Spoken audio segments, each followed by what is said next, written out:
Hey everybody, I'm Sean Zubor and welcome to the first Haustalks podcast. Today, I have a good friend of mine, I use that lightly. I have a good friend of mine, rockstar agent, team lead, actually he's one of our partners in this Maple Ridge office, Chase Shymkiw. Welcome, brother. Thanks for having me on.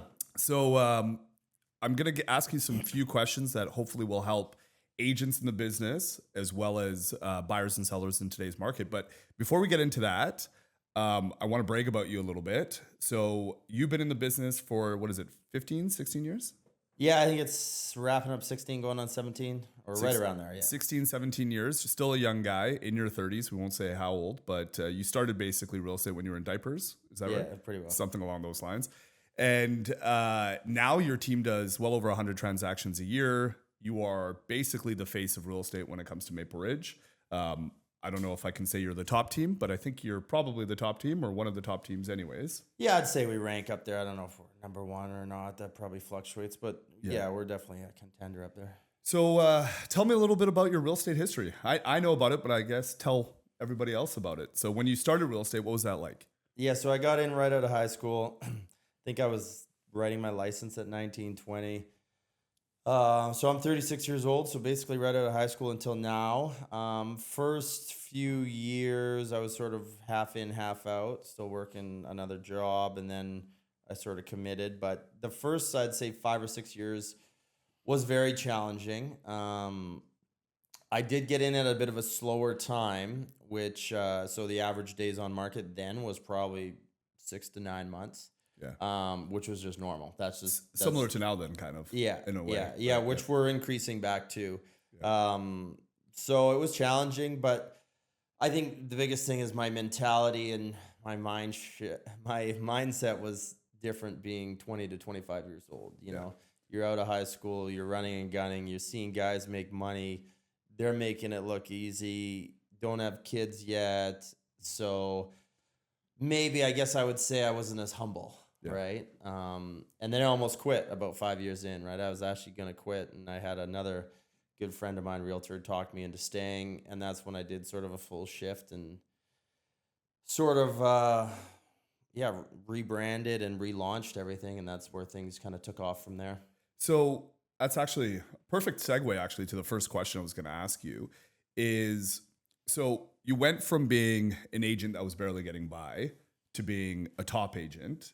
And you kind of mentioned, what was the main mindset shift? Like what was that day that you're like, was it that conversation with that guy? Was it, or gal? Was it, what was it that's just like, okay, I'm going to start doing things a little bit differently? And what did you actually start doing differently that really made a difference to your business from like the first 5 years? So I don't know if it was, I mean, that conversation probably, someone helping you stay in the business would have helped, but as cliche as this sound, is almost like an awakening. I don't know what happened. I just shifted. And, I'm sure everyone has these points in their lives, whether it's work or life or religion, where they just shift, right?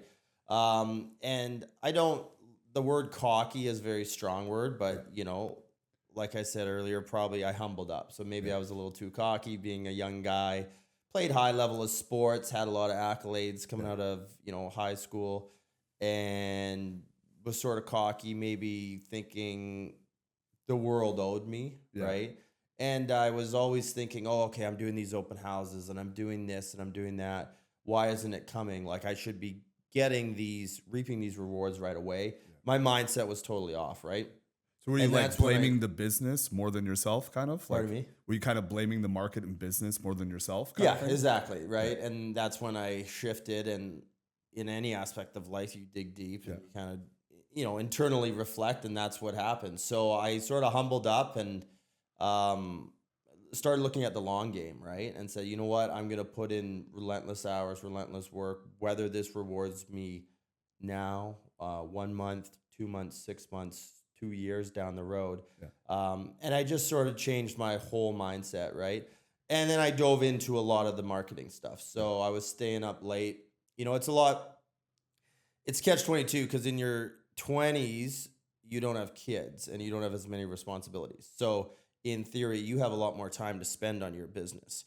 Whereas, call it in your 30s, if you have kids, a lot less time, but your probably network is easier to, people are more likely to use a 35-year-old realtor who, has a family and is grounded than a run and gun 21-year-old, right?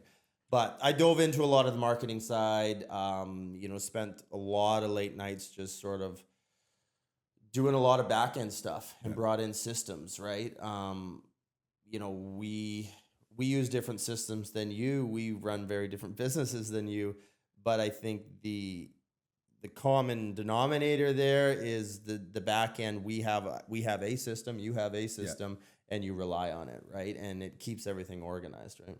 So with that, like, and I was just going to add to that too, because I find now that I'm 41, and in my 30s, you definitely, even though you have kids, it's funny, when you're in your 20s, you're full of energy, but you're also scattered all over the place, right? So you're kind of, you're putting that energy out there, even if you are a hard worker, but you just don't focus. Now that I have kids, like, I got a 4-hour window I got to smash a bunch of work in, and I just focus on that and get it done. Whereas when you don't have anything, you can kind of push it off, or you can try this or try that. So I think almost having that forced time frame when you're a little bit older and other responsibilities also kind of helps with the business.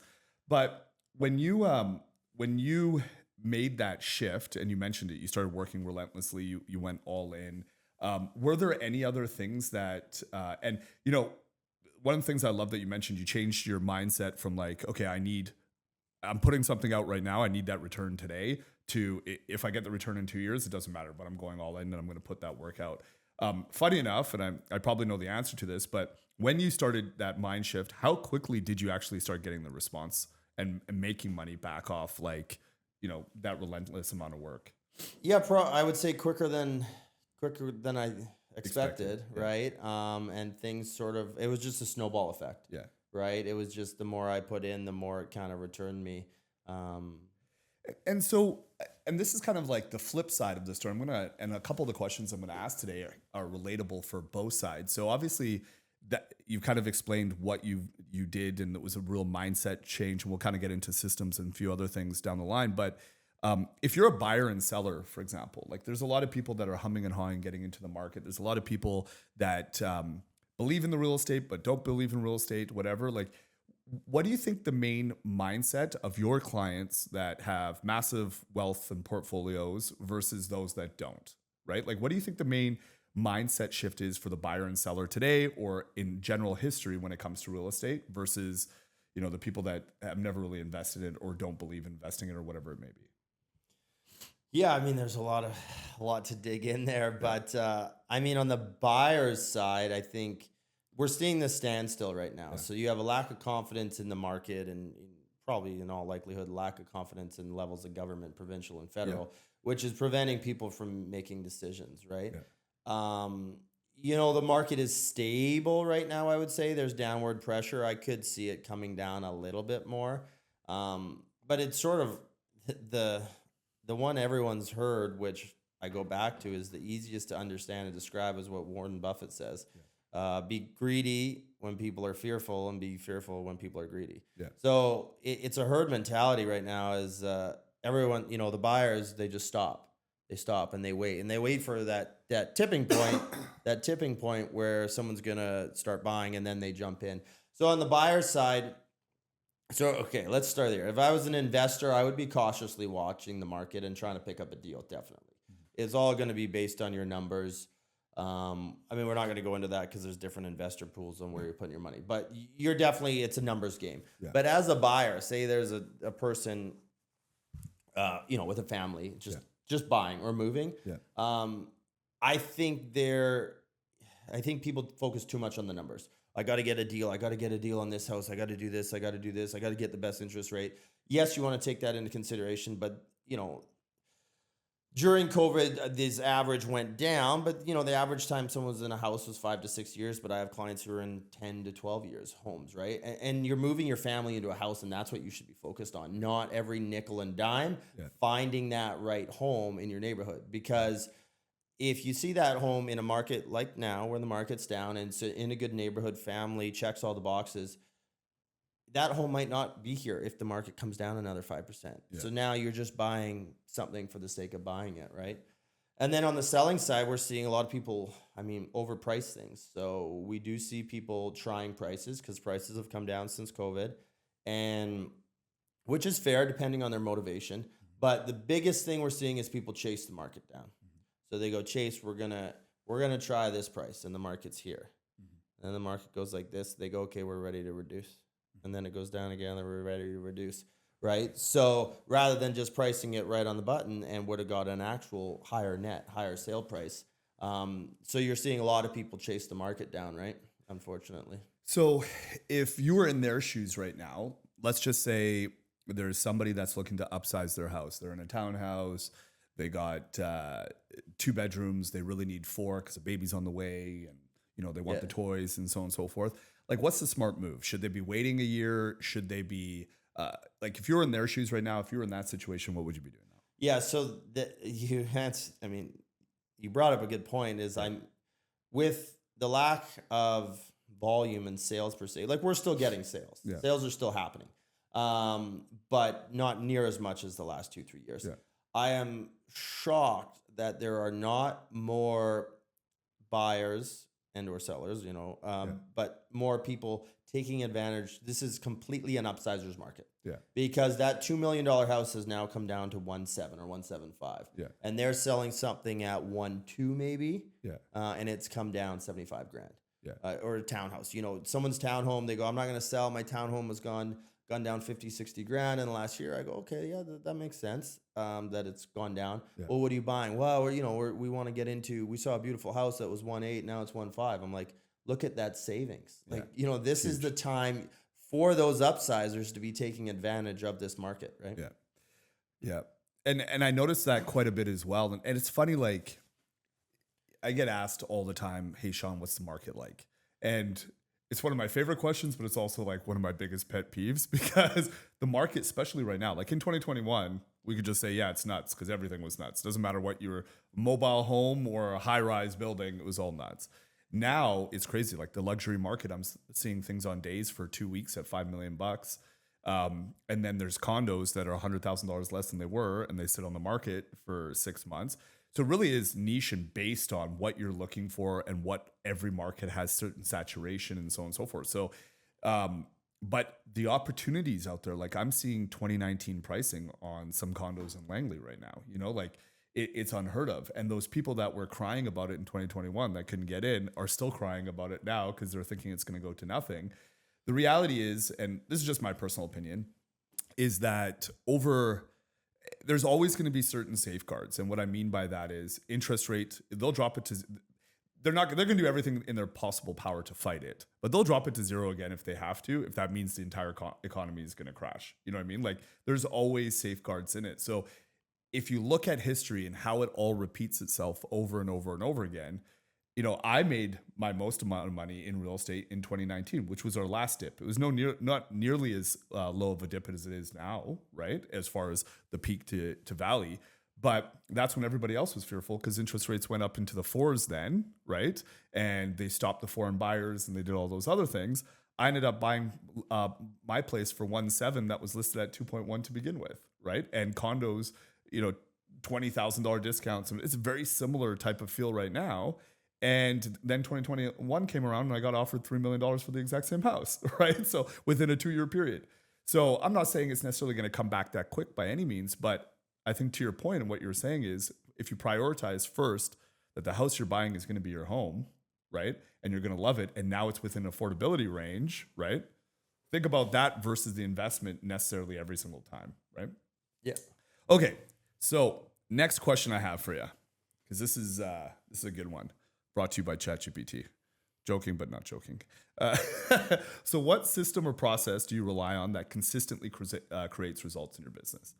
I think this is, so for those of you that don't know Chase and his team, you guys are a huge referral business, right? Yeah, that's the majority of our business is personal referral, personal network sphere, sort of influence. We do a lot of local marketing and whatnot, but we are not a cold calling team. Yeah. We are a basic system team, I guess you would say. We're not full systems like you guys or some other teams, right?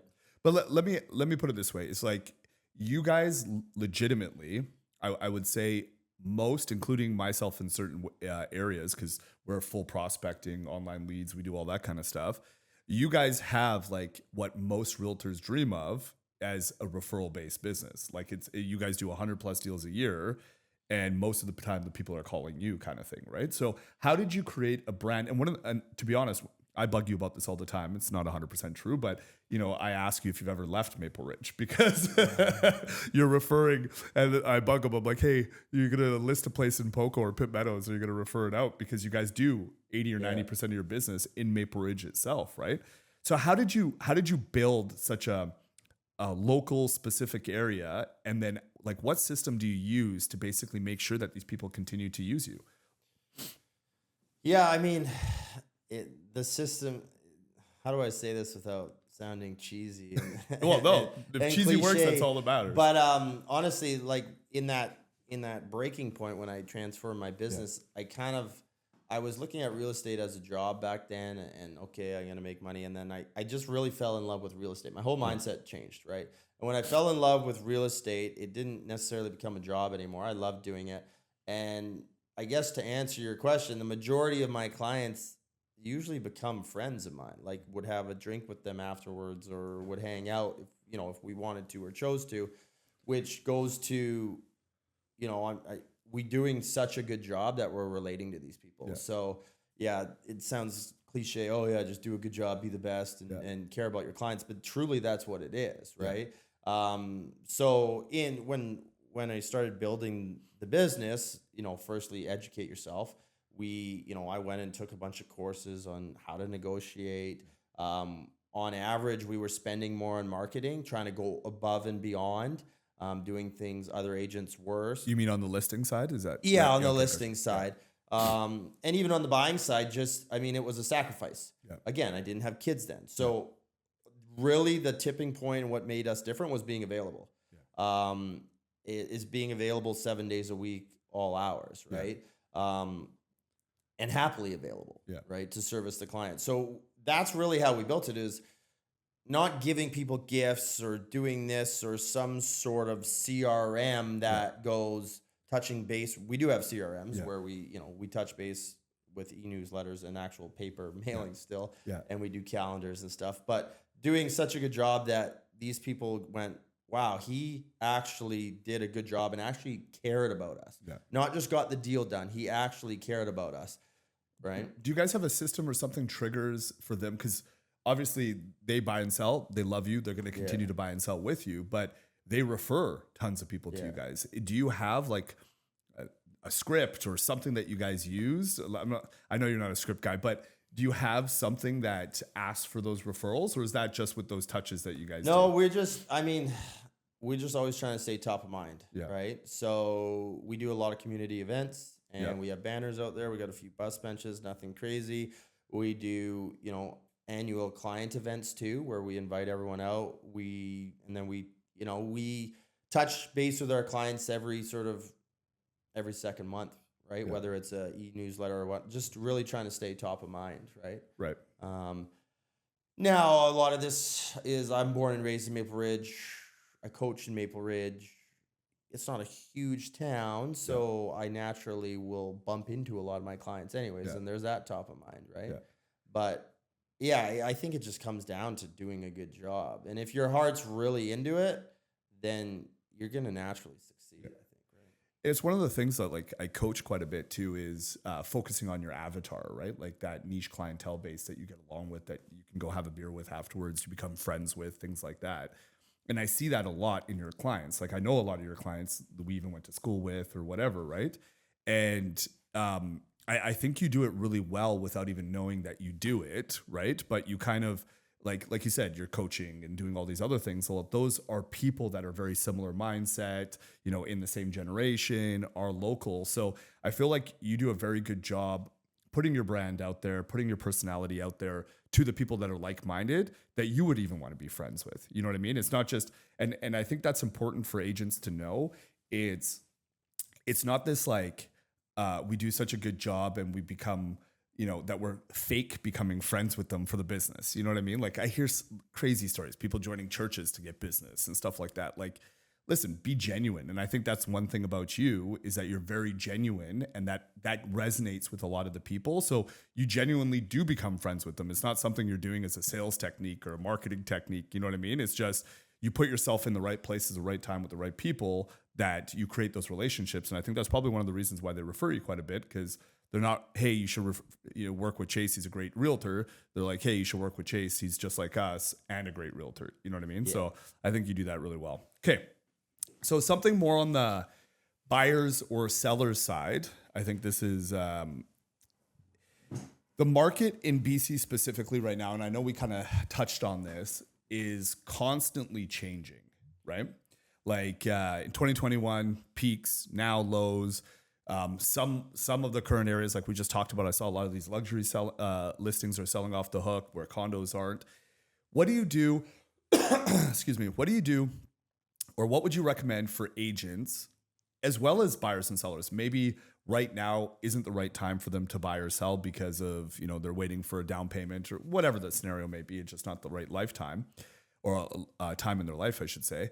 What do you do to, stay ahead of the market, to basically, where do you get your information from? Like, what are things you're looking at to see where the trends are going to go? Like, how do you stay ahead of the curve? Obviously, you doing a ton of deals helps because you get a feeling of what's happening with the market.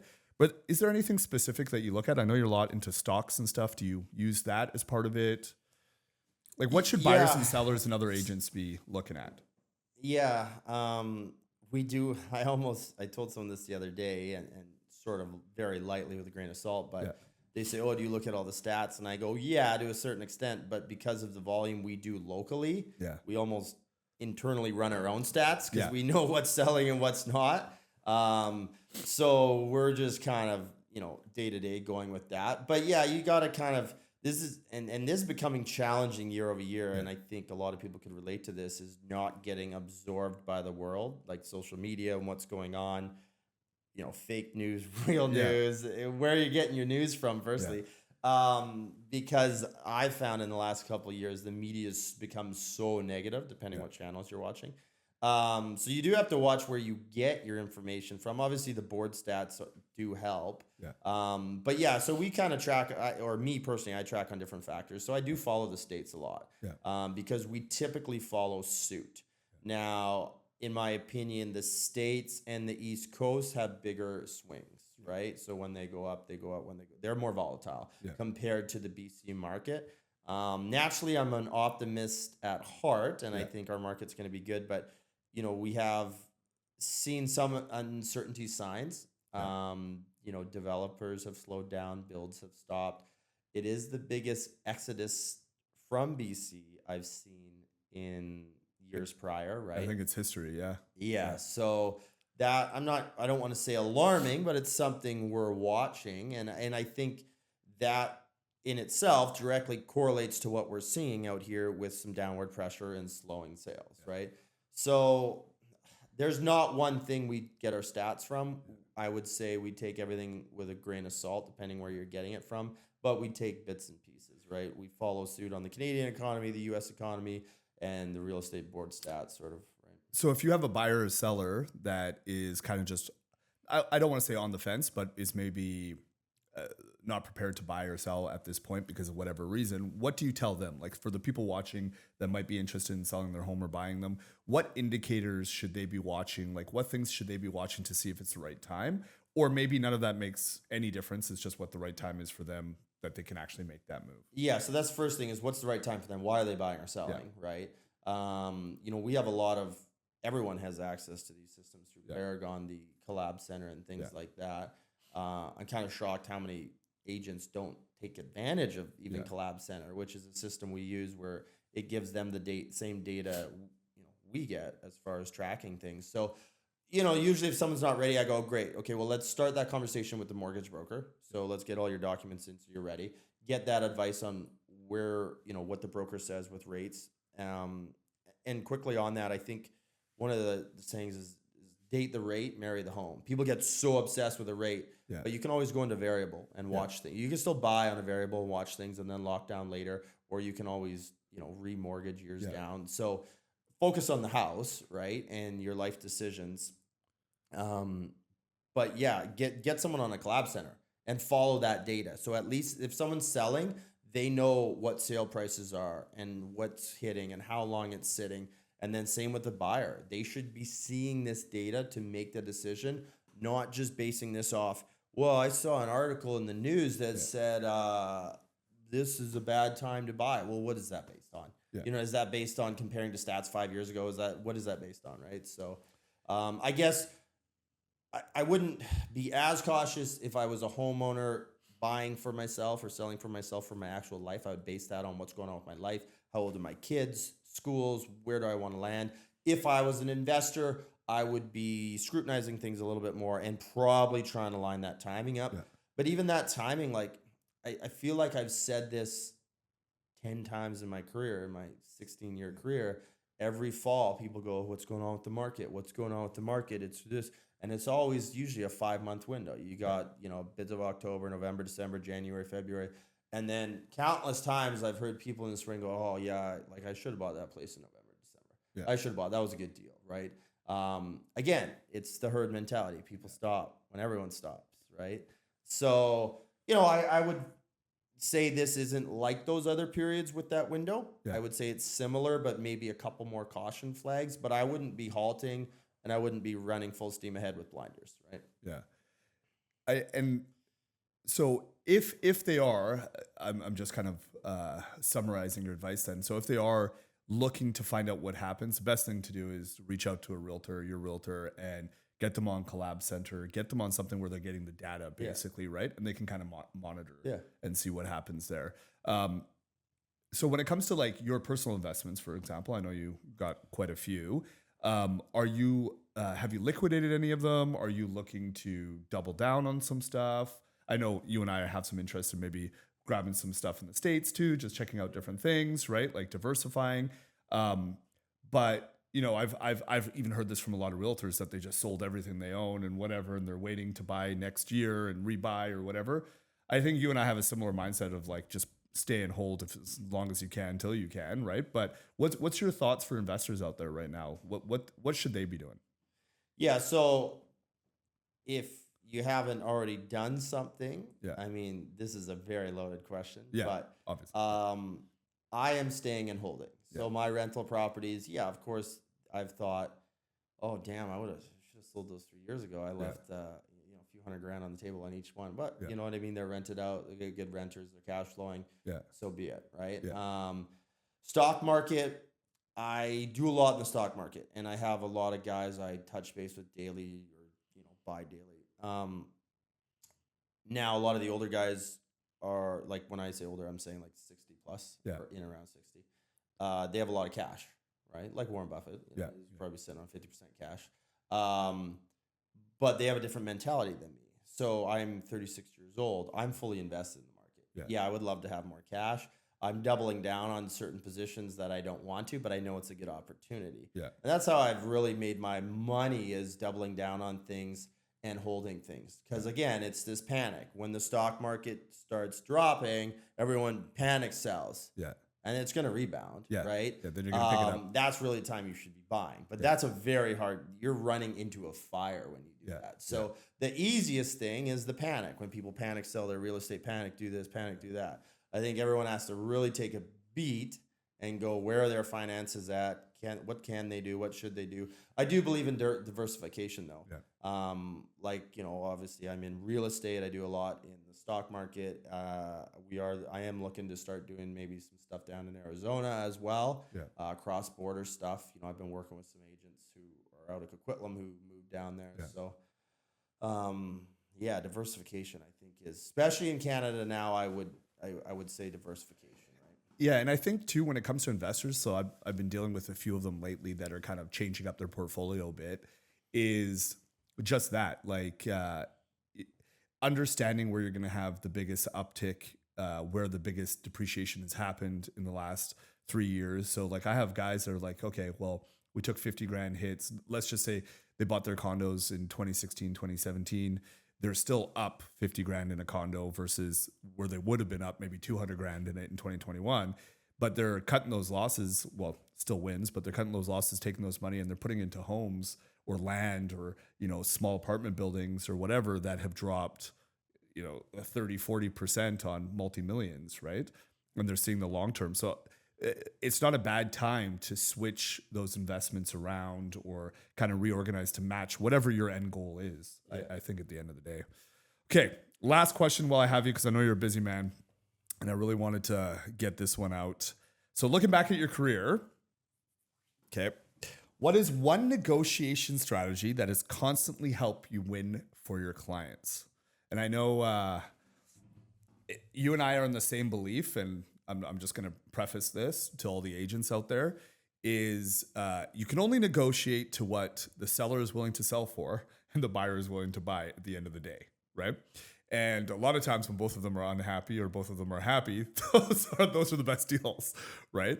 But as an agent or somebody that's out there wanting to negotiate, because right now, I think I got a client $400,000 off listing price on one of their land deals here. What are some of the biggest negotiation tools or skills that you've used to get deals done for your clients? Well, I mean, there's lots of probably little small ones that I do every day we don't even notice. I mean, I think the biggest one is probably just asking uncomfortable questions. Like, as agents, we have a fiduciary duty to keep information private. And sometimes our clients have given us permission as a seller or buyer, hey, you're allowed to disclose that I would go down X amount. Yeah. But unfortunately, there's a lot of agents who put the deal ahead of that fiduciary duty. Yeah. Especially when they haven't done a deal in 4 months. They are a lot more likely to tell you information that they shouldn't. Yeah. And I think everyone tiptoes, they're not allowed to answer certain questions, but you're allowed to ask them. Yeah. Right. On motivation on the buyers and sellers side. Yeah. And a lot of times they give you a lot more than they should. When you're looking at a property that's been on 6 months, you go, hey, what's going on? It's been sitting on there. What's the motivation like? And play a little, not really hardball, but come in and go, my buyers are pretty tight, but they're qualified. And then just shut up. Yeah. And let them talk. Yeah. So many people talk too much. Let them talk. Just be quiet and let them talk and let them go. Yeah, we really got to get this one done, and the husband's panicking, and they got to sell this, and we turn down offers, and they regret. Like, just bring me anything. Yeah, you're like, okay, now I know I'm in a power position.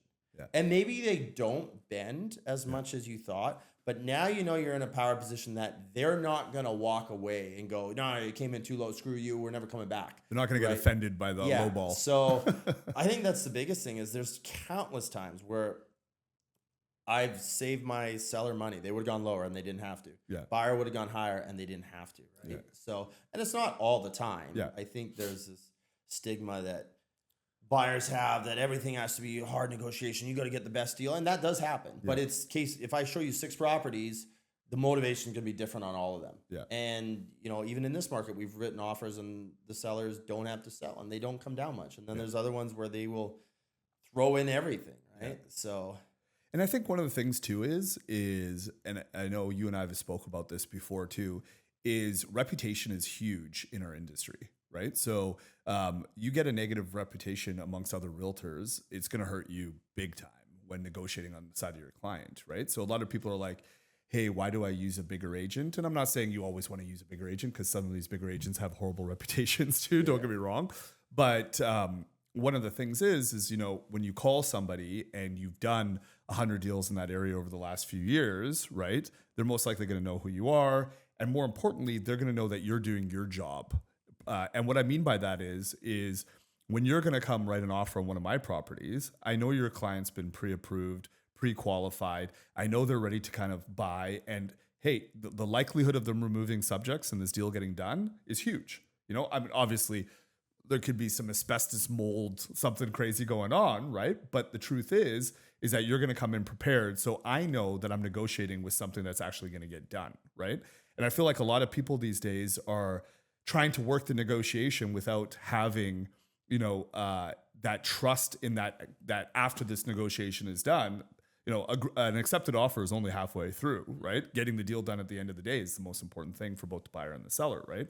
And I feel like you have that reputation that you're going to be able to be somebody to work with that's going to be honest and be able to get it done. Because I tell you, especially these days, it's difficult to put deals together because of financing and so on and so forth.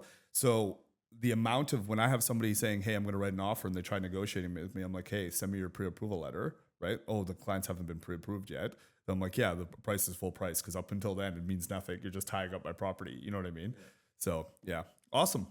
So one last piece of, I know the last one I said was going to be the last question. If there's any advice that you could give an agent right now in this market, because excuse me, just getting over a cold here. From what I heard, there's been well over 1,000 agents that have left the business in the last 6 months, right? If they're having a difficult time, because it is a difficult market, what would be the last piece of advice you would give that agent right now? Well, maybe I'll throw a few out, but I mean, this is the time when you kind of got to double down when times are scary. And it's crazy. I talk to different agents that are newer, and I go, like, Sean, I don't know what the training, but you're coaching, you run the 6 a.m. club, right? Yeah. I look at the people that go to that, and one of them's on my team. Yeah. And what it does, it doesn't change their business overnight, but they are getting things going in a market where people are not getting things going as newer agents. Yeah. They show up, and then I talk to other agents, like, "Oh, do you go to Sean's training?" And they go, "Oh, no, I didn't go." "Oh, you follow up with that one guy?" "Oh, no, I didn't get around to it." Yeah. I'm going, man, like, I'm way busier than you, and I'm following and up, and I'm doing this. I'm like, you can't make someone do it, right? Yeah. And I think that person has to find it in themselves if they want to do it. But actual changes they could do, I think the world is becoming so overwhelming with Instagram, Facebook, do this, do that, this type of realtor, blah, blah, blah, blah, blah. But because of that, I think consumers have a little less trust and are confused. And that's why I think our business has been successful, because we built a genuine business based on trust. Yep. They refer us, they say, use Chase, not because he has the best videographer or he gave me a gift card, because he's like us, like you said, but because I trusted him. And I know at this time when the world is crazy and 10 different agents, use him because you trust, right? So, I think try and build that trust with the consumer and do a good job and take it deal by deal, right? The other thing I think is lacking is aftercare.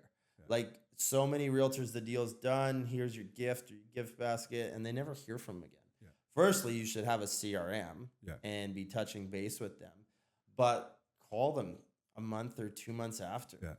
And a lot of times this isn't a good call, because they're going to go, "Oh, Chase, the house is great, but a lot of times they just want to vent. They're not asking you to fix the sink that broke. They just want to vent, but they go, "We're still really happy." Yeah. But it shows that you're caring. You've been paid. You've given them the deal.